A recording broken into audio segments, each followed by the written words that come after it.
ഇപ്പോഴത്തെ കാലത്ത് ഒരു പെൺകുട്ടി ഇട്ടിട്ട് പോയ തൂങ്ങിച്ചാവുന്ന കുറേ ആണുങ്ങളുണ്ട്. അന്നേരം അതിനെക്കുറിച്ച് എന്താണ് പറയാനുള്ളത്? എനിക്ക് തോന്നുന്നു അവർക്ക് പക്വതയില്ലാത്ത ഒരു പ്രണയം ഉണ്ടായിട്ടായിരിക്കും. പക്വത ഉണ്ടെങ്കിൽ ഒരിക്കലും അങ്ങനെ ചാവാനുള്ളൊരു സാഹചര്യം കുറവാണ്.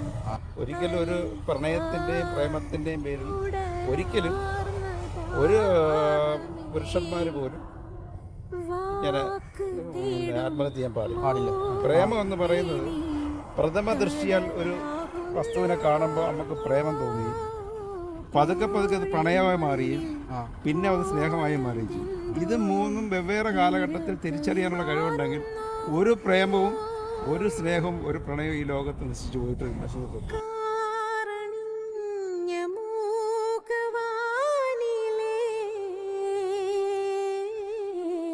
എൻ്റെ അഭിപ്രായം എന്ന് പറയുന്നത് ശരിക്കും ഇന്ന് ഈ കാണുന്നത് ഒന്നും ഒരു പ്രേമവേ അല്ല. നമ്മൾ ഉടുപ്പ് മാറി ഇടുന്നത് പോലാണ് ഇന്നൊരു നമ്മൾ ഇവിടെ തന്നെ ഇരുന്നുകൊണ്ട് ദിവസവും കാണുന്നുണ്ട്. ഈ ഇതിലെ പോകുന്ന 5 ദിവസം ഒരുത്തനോടെ പോയിട്ട് ഒരാഴ്ച കഴിയുമ്പോൾ അവൾ തന്നെ വേറൊരുത്തൻ്റെ കൂടെ പോകും. അത് നമ്മൾ കണ്ടുകൊണ്ട് കിടക്കും. അപ്പം പിന്നെ അതിനകത്ത് ആണുങ്ങൾ ആത്മഹത്യ ചെയ്യുന്നതിനോട് എനിക്ക് യാതൊരു യോജിപ്പുമില്ല. അടുത്ത പെണ്ണിനെ വിളിച്ചോണ്ടാവും പോകണം. കാരണം അത് പോന്നേ പോട്ടെ, അടുത്തത് ഇന്ന് ഇഷ്ടം പോലെ കിട്ടുമല്ലോ. പെണ്ണിന് ആണിനും കിട്ടും, ആണിനും പെണ്ണും കിട്ടുന്ന കാലം. അപ്പോൾ അതുകൊണ്ട് ഒരു കാരണവശാലും ആത്മഹത്യ ഒരിക്കലും ചെയ്യരുത്. ചെയ്യുന്നവർ മണ്ടരാന്നേ ഞാൻ പറയുള്ളൂ.